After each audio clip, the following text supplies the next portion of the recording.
오늘은 제목을 예수님은 누구신가 이런 제목을 정했습니다.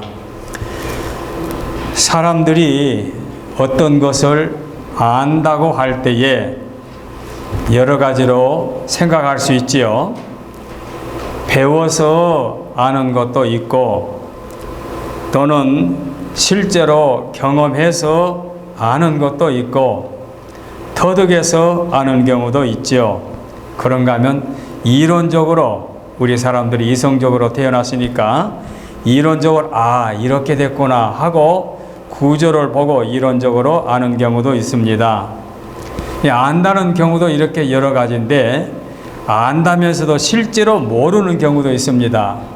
실제로 있었던 얘기인데 옛날 그 교통수단이 많이 발전하기 전에 그 완행 열차가 한국의 남북으로 이제 서울에서 전라도나 또는 부산으로 다닐 때 한 목사님이 미국에 와서 공부하고 학위를 얻고 이제 한국에 와가지고 이제 서울에서 광주로 내려가는 기차를 탔는데 옆에 청년들이 재미있게 이야기를 하더랍니다. 그래 가만히 들어보니까 크리스찬들이에요. 청년들이 다 예수 그리스도를 믿는 청년들인데 그들이 서로 이제 대화를 하는데 어느 목사님 아느냐, 나는 어느 목사님 잘한다 하면서 이야기를 하는데 자기 이름을 대더라는 거예요. 지금 옆에 그 건너편에 있는 목사님이. 그런데 그 목사님을 안다고 하는 청년이 다 알더래요. 고향이 어떻고 학위는 어떻고 자녀는 어떻고 가정을 어떠는데 실제로 인물을 못 봤어요. 오늘같이 인터넷이 발달됐으면야 인물 먼저 알겠지만 실제로는 얼굴을 못 봤기 때문에 그 옆에 앉아있는 점잖은 목사님을 앉혀놓고 아는 척 하는데 실제로는 모르는 거예요. 그 양반이 신학교 교수님인데 교실에 오셔서 내가 이런 일을 당했다 하는 말을 들었는데 지금도 그 기억이 생생합니다. 이 안다라고 하는 문제가 이렇게 여러 방향으로 생각할 수 있는데 우리 예수님의 경우도 마찬가지입니다. 사람들이 예수님을 3대 성인, 4대 성인, 이렇게 해서 공자, 석가, 맹자, 뭡니까? 해서 성인으로 취급하는 경우도 있는데 아주 훌륭한 분, 아주 귀하신 분, 유대인들도 예수님을 알기를 예수님이 훌륭한 분인 것을 안다. 이런 식으로 인정하는 경우도 많아요. 그런데 오늘 본문에 보니까 예수님이 제자들과 더불어 그 가이사라 빌립보 동산에 오르셨을 때 주님이 제자들에게 질문하셨지요. 세상 사람들이 나를 누구라 하느냐. 여기 학생들 인자라는 말은 예수님이 당신 자신을 가르치는 말입니다. 가르치는 말입니다. 예수님이 나를 누구라 하느냐라고 제자들에게 물어보니까 제자들이 들은 대로 이야기하는 거예요. 내가 듣기는 선생님을 세례 요한이라고 생각하는 분들이 있습니다. 또 어떤 분들은 엘리야 선지자라고 말하는 분도 있습니다. 또 다른 분들은 예레미야 또는 어떤 다른 선지자 등등으로 말하는 분이 있습니다. 그래서 예수님을 선지자 한 분으로 본 거죠. 세례 요한 또는 엘리야, 예레미야 또는 다른 선지자. 그러니까 선지자 중에 한 사람으로 보았다. 하나님께서 보내주신 선지자 중에 한 사람, 꽤나 그래도 높이 예수님을 평가하신 거지요. 자, 그런데 예수님께서 그때의 그 사람들에게 그렇게 말을 들을 때가 어느 시대냐? 기독교가 탄생되기 전 유대교의 하에서 이런 말을 들었습니다. 그러니까 유대교에서 예수님을 하나님이 보내주신 메시아로 인정하지 않고 선지자 중에 하나로 생각할 때에 여러 사람들의 말이 이렇게 나온 거지요. 자, 이렇게 대답하는 것도 예수님이 보통 사람이 아니라는 얘기지요. 그들이 볼 때는 하여간 하나님이 보내주신 선지자 중에 한 분이라고. 오늘날도 마찬가지 아닙니까? 믿지 않는 사람들이 아까 말씀드린 대로 3대 성인, 4대 성인 할 때에 바로 예수님이 위대한 분이다, 성인이다, 위대한 철학자 중에 한 분이다, 탁월한 분이다 이렇게 말들 하는데 예수님을 보통 사람이 아닌 것으로 취급한 것만은 사실입니다. 그런데 정작 예수님이 원하는 대답, 예수님을 바로 알고 하는 대답은 아니죠. 자, 예수님이 어떤 사람인지 이제 제자들에게 묻습니다. 너희들은 나를 누구라 생각하느냐? 나를 어떻게, 내가 누구냐라고 묻습니다. 이때에 시몬 베드로가 주는 그리스도시요 살아계신 하나님의 아들입니다. 이 말은 당신은 하나님의 아들이면서 나의 구주입니다, 그런 뜻이지요. 하나님의 아들로 이 땅에 오셔서 인류를 죄에서 구속하실 구세주입니다 라고 고백한 거예요. 자, 이렇게 예수님이 묻고 베드로가 대답을 했는데 예수님의 반응이 놀랍지요. 자, 어떻게 반응을 하셨습니까? 바요나 시몬아. 이 바요나, 그 말은 시몬 베드로의 아버지가 이름이 요나지요. 그런데 바요나 하는 말은 요한의 아들, 그 말이죠. 우리말로 아들이라는 말이 그래서 요나의 아들 시몬아, 네가 복이 있다. 복이 있다. 그리고 이를 알게 하니는 하늘에 계신 내 아버지시다. 하나님이 이걸 깨닫게 해주신 거지 사람들이 스스로 아는 것이 아니다. 그리고 예수님이 이어서 말씀하십니다. 너는 베드로라. 베드로, 반석, 아주 튼튼한 흔들림이 없는 반석, 너는 베드로라. 이 반석 위에 내 교회를 세우리니 음부의 권세가 이기지 못하리라.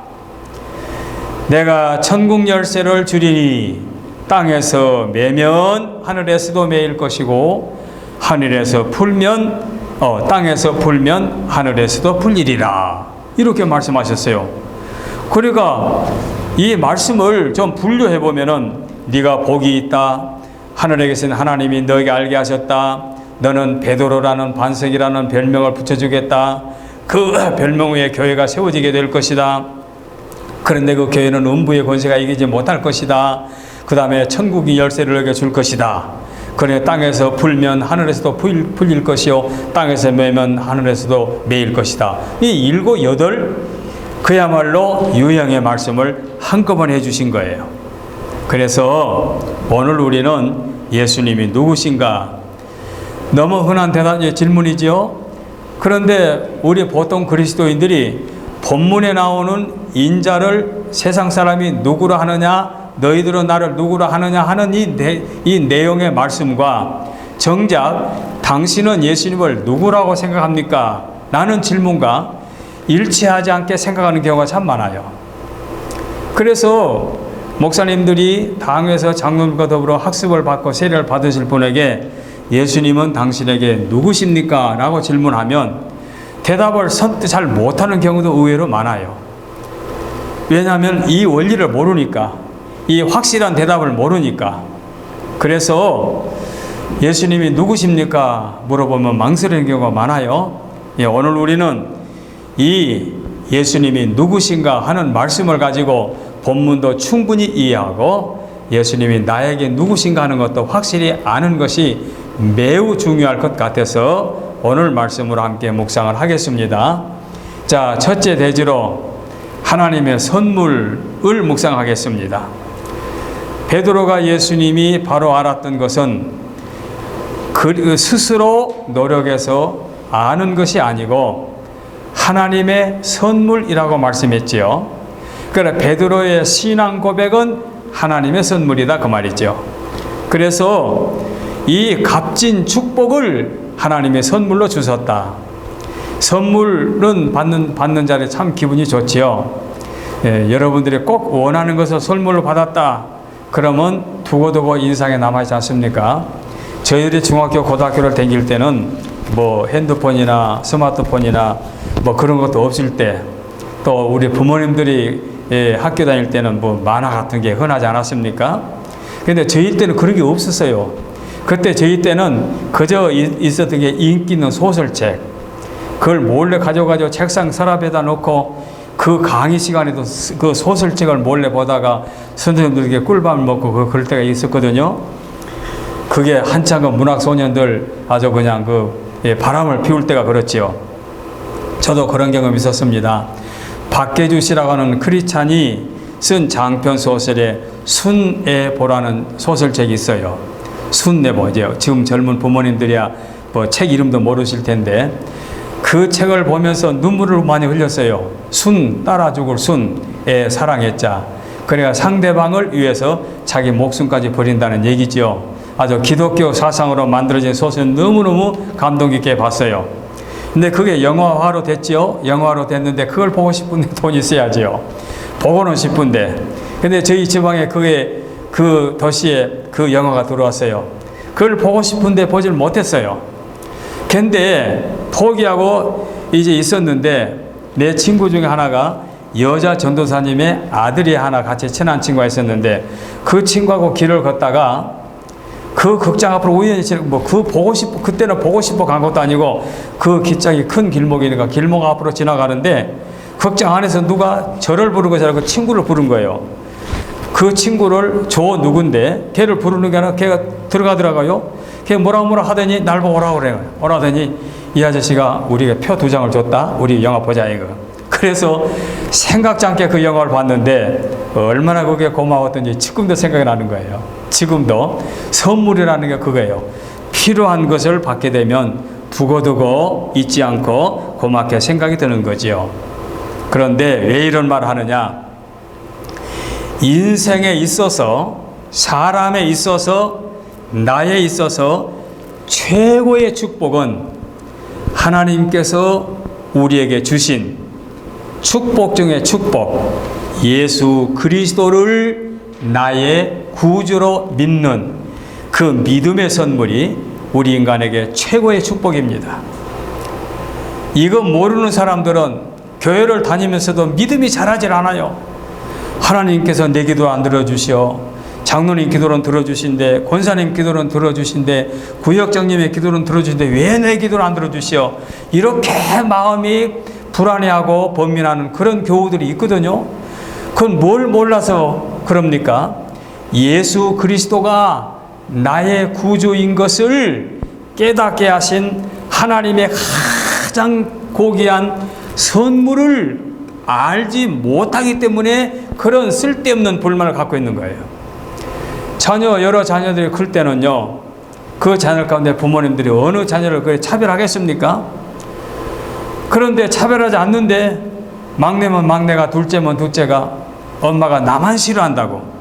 근데 싫어하지 않거든요. 똑같이 취급하는데, 먹을 것도 똑같이 먹이고 똑같이 취급하는데도 그렇게 아이가 불만을 갖는 것은 그 아이의 판단이 잘못된 거지, 엄마가 부모님이 자녀를 차별을 두는 건 아니죠. 어느 부모가 자녀에게 차별을 두겠습니까? 이런 식으로 하나님은 우리에게 예수님이 나를 죄에서 구속해 주신 구주 예수임을 믿게 하는 믿음을 선물로 주신 것이 최고의 축복입니다. 그래서 하나님의 선물이라는 대지를 정한 거예요. 바로 저와 여러분은 이렇게 최고의 축복을 받았으니 이제 후로 세상을 살면서 나는 나에게서 가장 소중한 축복을 받은 복된 하나님의 자녀다. 이것 흔들리지 않고 확신 가지고 살게 되면 여러분의 삶은 훨씬 더 형통하고 즐겁고 감사하고 기쁨의 삶을 살 수가 있을 줄로 믿습니다. 일생 동안 아무리 힘들고 어려워도, 세상적으로 아무리 어려운 여건을 당해도 예수님이 나의 구주다 하는 것은 내가 터득해서 배워서 깨달아서 안 것이 아니라 이것이 하나님의 선물이다는 것을 확신하고 믿음으로 살게 되면 하나님이 그 백성들을 지켜주십니다. 하나님이 선물로 주셨으니까 하나님이 보장하지 않았습니까? 네가 내 것이니 네가 불 가운데 지나더라도 타지 않을 것이요, 물 가운데 지나더라도 물이 너를 침몰지 못할 것이다. 네가 환난 가운데 나를 부르지라, 그러면 내가 너를 도와줄 것이다. 이렇게 말씀했으니 우리는 어떤 일을 당하든지 어디를 가든지 나는 예수 그리스도가 나의 구주임을 믿습니다 하고 믿게 되면 이것이 하나님의 선물이고, 선물을 주신 하나님은 우리를 끝까지 지켜주신다. 이 사실을 우리 학생들이 어릴 적부터 깨닫게 되면 우리 일생은 더 축복된 삶이 될 줄로 믿어 이 말씀을 강조합니다. 그 다음에 두 번째입니다. 내 교회를 세운다 라고 말씀했죠. 자, 바요나 시몬아 네가 복이 있도다. 이를 알게 하는 이는 하나님이시다라고 말씀했는데, 내가 너에게 반석이라는 이름, 베드로라는 이름을 붙여줄 것인데 그 반석 위에 교회를 세울 것이다 라고 말씀했습니다. 자, 무슨 말씀이고 하니, 예수 그리스도를 나의 구주로 모시고 사는 바른 신앙인들을 통해서 이 땅에서 교회를 세우게 하시겠다는 말씀입니다. 교회를 세운다. 지금 이 본문의 말씀이 기록될 이때에는 아직 이 땅에 교회가 세워지기 전입니다.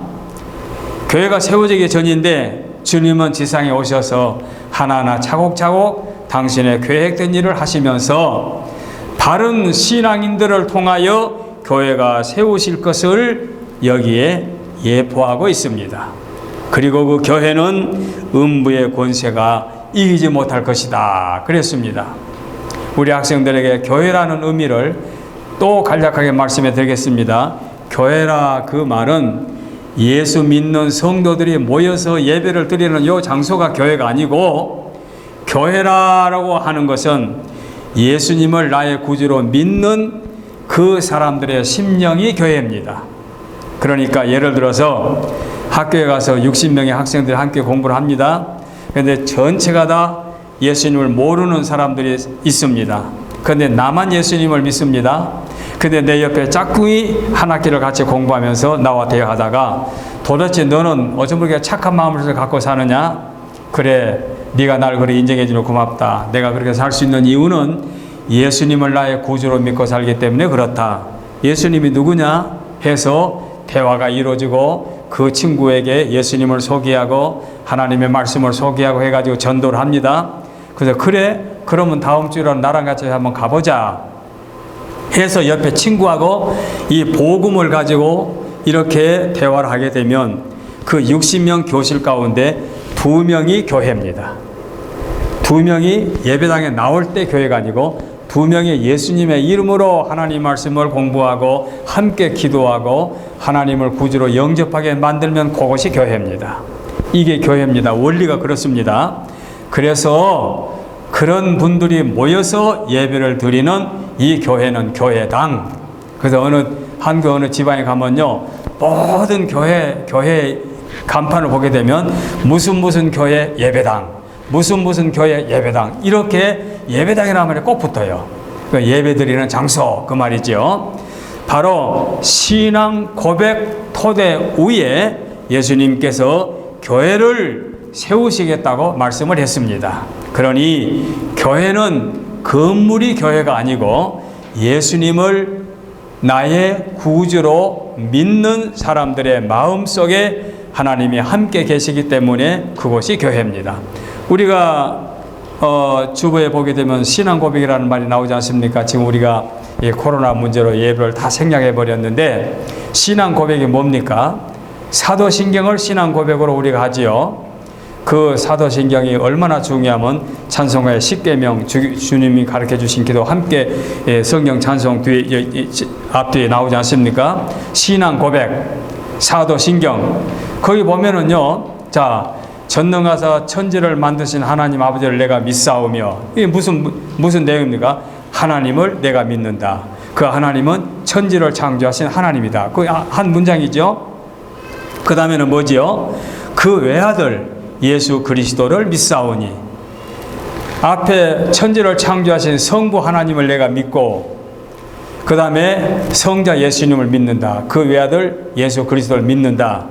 그리고 이제 인은 속에서는 예수님을 설명한 거예요. 그래서 예수님을 설명하는 말씀 속에 성령으로 잉태하시고 동정녀 마리아에게 나시고 본디오